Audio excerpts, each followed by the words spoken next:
Bonjour à tous, nous poursuivons avec la quatrième Mishnah du troisième Perek, Masechet Menachot. La Mishnah nous enseigne Itmeu Sheyarea.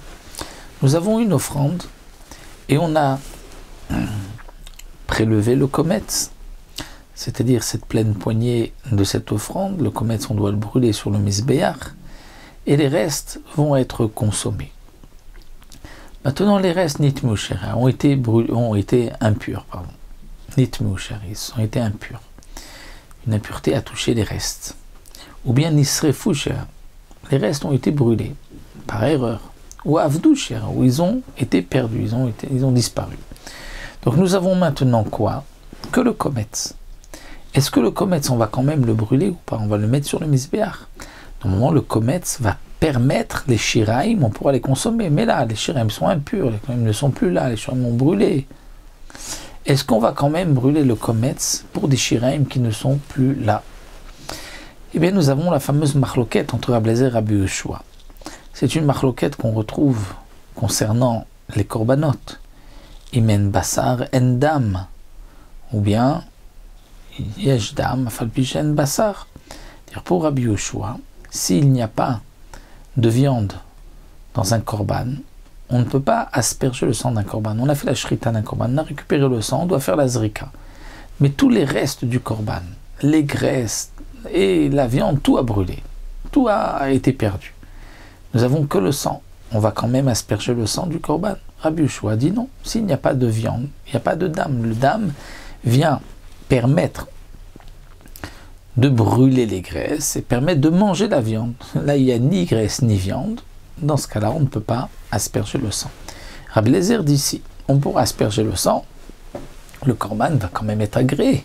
Celui qui avait fait le vœu d'apporter un korban, il a accompli son vœu. Le korban, l'essentiel, c'est d'avoir aspergé le sang, même s'il n'est pas mangé. Donc là aussi, pour la mincha, c'est la même chose. Kemidat Rabbi Eliezer kshera. Pour Rabbi Eliezer, c'est kasher. On va brûler le kometz, même s'il n'y a pas de shiraim. Kemidat Rabbi Yehoshua psoula.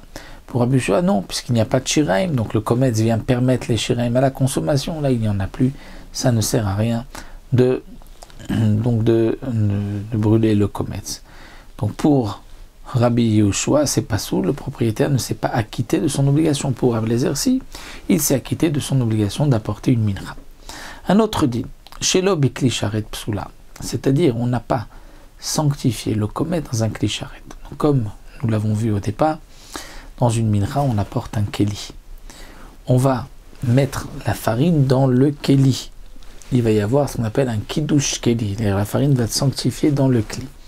Ensuite, lorsqu'on va faire la kmitza, on va prendre le kometz et on va ensuite le mettre aussi dans un autre keli. C'est-à-dire le kometz a besoin d'un kiddush keli. Et c'est de ce deuxième kiddush keli qu'il s'agit ici, que si on ne l'a pas mis dans un kli sharet, eh bien c'est pas soul et on ne pourra pas brûler le kometz. Et Rabbi Shimon marchi, Rabbi Shimon dit, si c'est kasher. On apprend d'un pasouk que si ça a été fait, donc mis dans la main du Kohen, dans la main droite, c'est suffisant, comme pour le sang d'un korban. Donc, le Barthénora précise, le premier kli où on met la mincha, là, d'après tout le monde, il faut qu'il y ait un kiddush kli. Mais le deuxième où on met le kometz, là, c'est la marloquette que nous avons vue ici. Iktir comme ça, parmaim kshera. Si on a brûlé le kometz en deux fois, d'abord un demi-kometz et ensuite un autre demi, c'est kasher. Le Barthénora précise, attention, en deux fois, mais pas plus. Pourquoi? Parce qu'un kometz, généralement, est l'équivalent de 2 zétim, de 2 fois le volume d'une olive. Il faut voir que la main du Kohen de l'époque pouvait, donc lorsqu'elle était fermée et qu'il y avait de la farine à l'intérieur, il y avait 2 fois le shiur de kazaït. Et du kazaït, on parle des olives de l'époque, pas des petites olives que nous avons aujourd'hui. Donc si on a brûlé le kometz en 2, à chaque fois on a brûlé un kazaït, c'est kasher. Si on a divisé en 3, en 4, là, lorsqu'on a brûlé, il y avait moins qu'un kazaït, là c'est pas soul. Donc la Mishnah nous dit, en 2, il était comme ça, pas même, c'est kasher.